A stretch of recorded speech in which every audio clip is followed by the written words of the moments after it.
queridos, como vocês estão? Hoje nós vamos falar sobre os mansos. Continuando aqui essa nossa conversa de Mateus capítulo 5 sobre as bem-aventuranças, hoje nós chegamos no versículo 5, onde Jesus vai dizer que bem-aventurados são os mansos, porque herdarão a terra. E quem são essas pessoas? Quem é que são aqueles que têm essa característica?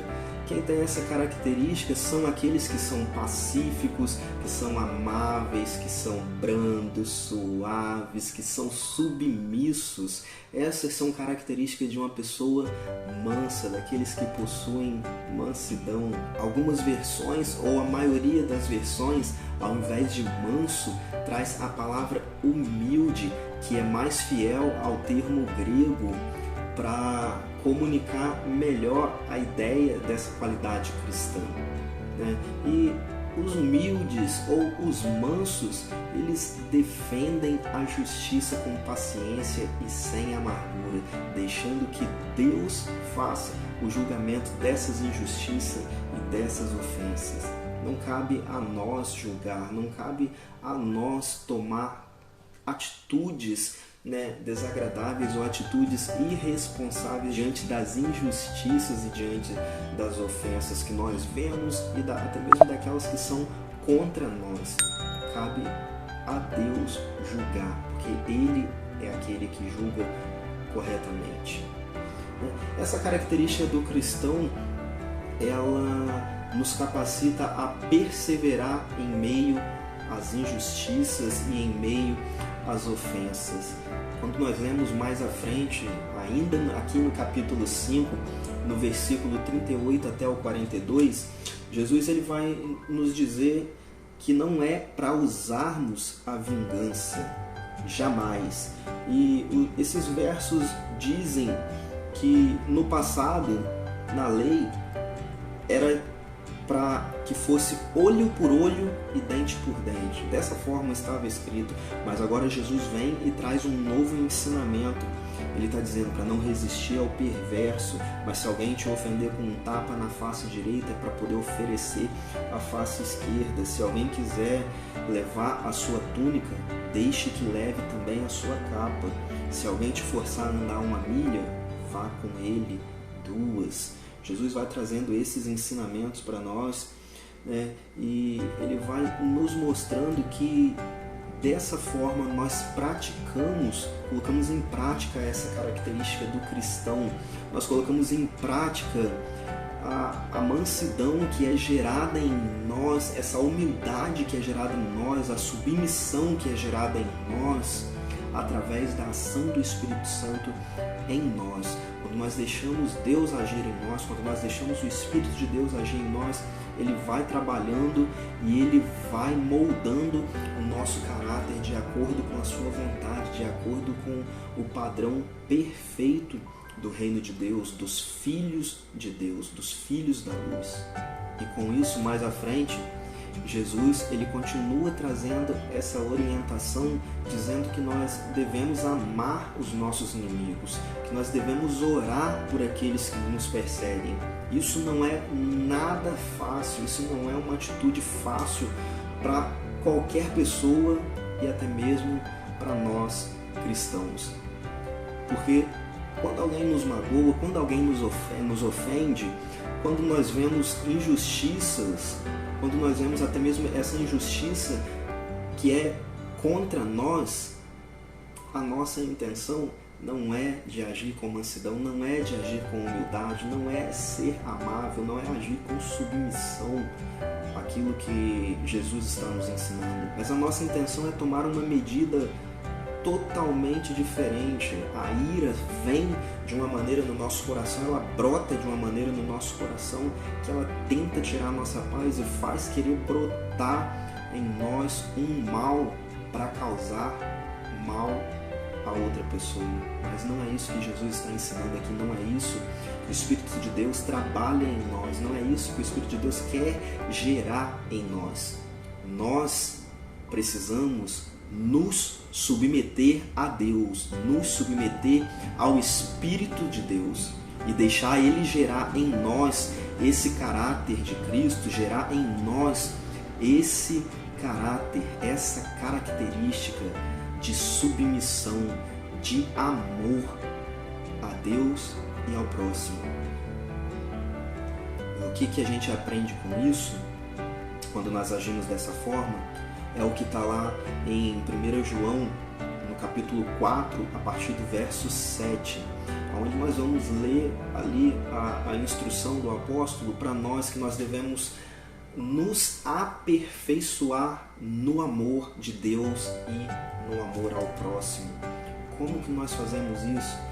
Nos submetendo a Deus, nos submetendo ao Espírito Santo, à sua voz, à orientação de Deus, para que esse caráter que nós estamos falando aqui, essa mansidão, essa humildade, essa submissão, venha gerar em nós comprometimento com o amor de Deus, comprometimento com o amor que é gerado em nós através de Deus pelo Espírito Santo para com o nosso próximo.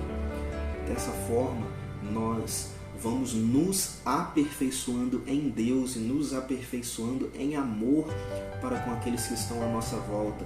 Quando alguém nos ofende, quando alguém nos causa mal, nós conseguimos liberar perdão para essa pessoa e seguir em frente e caminhar essas 2 milhas que a palavra de Deus nos orienta, que nós devemos caminhar. Nós conseguimos através da ação do Espírito Santo, porque por nós mesmos, nós não conseguimos perdoar ninguém. Quando alguém nos ofende, quando alguém nos causa mal, a nossa intenção, o nosso desejo não é perdoar. O nosso desejo é de abandonar essa pessoa, deixar ela de lado. Eu vou seguir o meu caminho aqui e você segue o seu caminho ali. Mas quando nós nos submetemos a Deus e estamos em constante busca no aprendizado e no aperfeiçoamento do amor de Deus, esse amor de Deus vem sobre nós, esse amor de Deus nos constrange, esse amor de Deus, através do Espírito de Deus, muda algo dentro de nós, no nosso coração, que nós conseguimos liberar perdão e nós conseguimos caminhar mais uma milha, conseguimos caminhar até mesmo uma vida inteira sendo aperfeiçoados no amor de Deus, sendo aperfeiçoados pelo amor de Deus e pelo próprio Deus. E a promessa é que o perfeito amor de Deus lança fora todo medo. Medo de quê? Medo de falhar, medo de errar, todos os nossos medos carnais e até mesmo o medo do futuro, o medo daquele dia, o glorioso dia, o dia do juízo. Esse amor de Deus traz segurança para o dia do juízo. Então a gente olha para tudo isso que nós estamos falando aqui e a gente pode entender assim, então quer dizer que nós devemos perder sempre?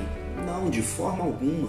Nós não devemos perder sempre, nós não devemos dar as costas sempre para aqueles que nos ofendem, para aqueles que nos causam injustiça, ou para quando nós vermos alguma injustiça sendo causada ou alguma ofensa sendo causada. Não, nós não somos perdedores, mas não somos fracassados.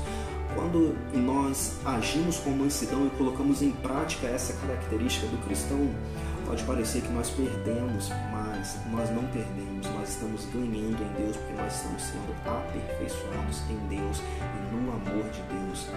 Mas nós não devemos sempre virar as costas para a injustiça, não devemos sempre virar as costas para aquilo que acontece ao nosso redor. Um grande exemplo disso é o próprio Senhor Jesus. Na purificação do templo, nesse episódio, nesse relato, no que a Bíblia nos relata a respeito desse acontecimento, Jesus ele chega ali no templo, no pátio do templo, e ele vê os cambistas, os comerciantes ali, e ele toma uma atitude de repreendê-los pelo que eles estavam fazendo e vira e tomba suas mesas. Jesus se ira com o que estava acontecendo ali. Mas o detalhe aqui é que Jesus, em momento algum, pecou com a sua atitude. Em momento algum, na sua ira, Jesus pecou. Ele simplesmente fez o que ele tinha que fazer. Eu não quero entrar no mérito aqui do porquê que Jesus fez o que fez, mas sim para mostrar que nem sempre nós vamos virar as costas para aquilo que está acontecendo à nossa volta.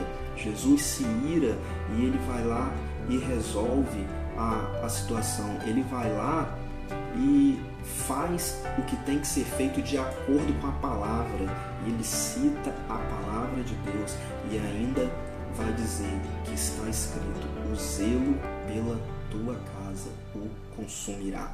Então nós não devemos dar as costas para tudo que acontece à nossa volta, mas nós devemos agir com sabedoria. E essa sabedoria, muitas das vezes, nós podemos até ter em nós, mas se nós não tivermos o acompanhamento e não estivermos em submissão a Deus, em submissão ao Espírito Santo e ser direcionados por Deus, nós vamos, com a nossa sabedoria, fazer muita besteira e tomar decisões e vamos ter atitudes erradas.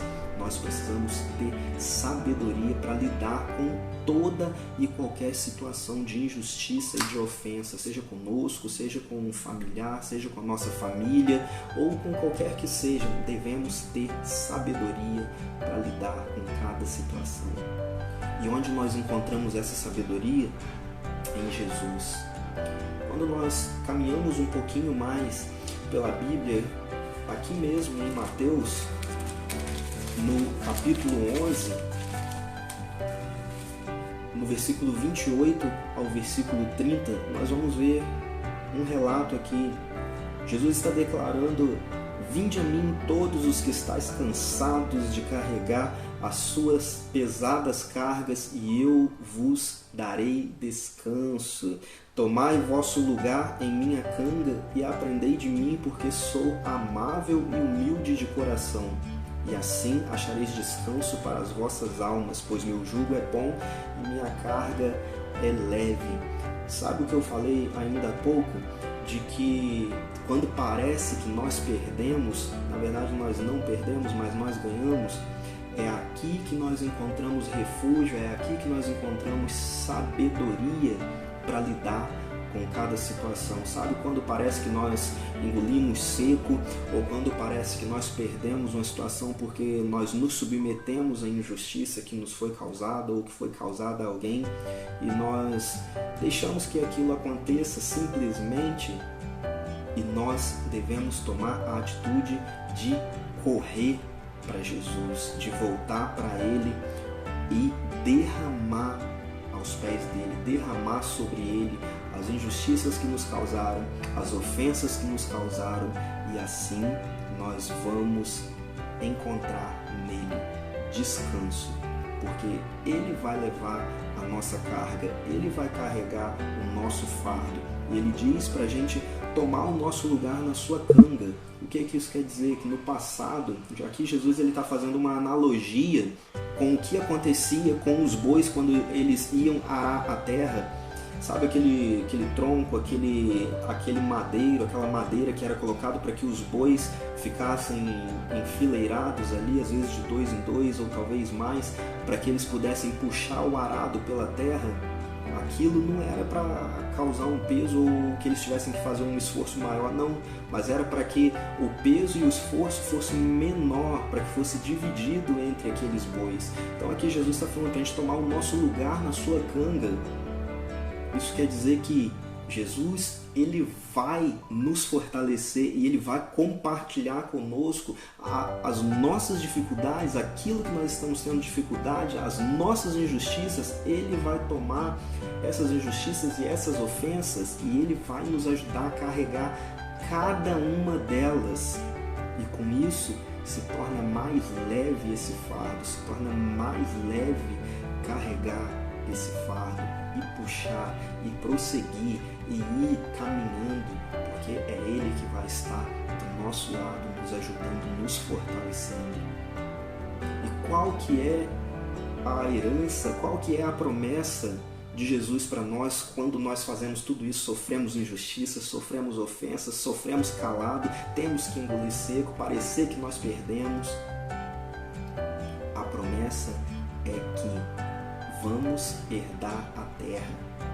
aqueles que possuem essa característica, que possuem essa mansidão, a submissão, esse amor, esses herdarão a terra. Mas não é essa terra aqui, nesse tempo presente. Isso quer dizer no futuro, isso aponta para o futuro, para o reino que está por vir.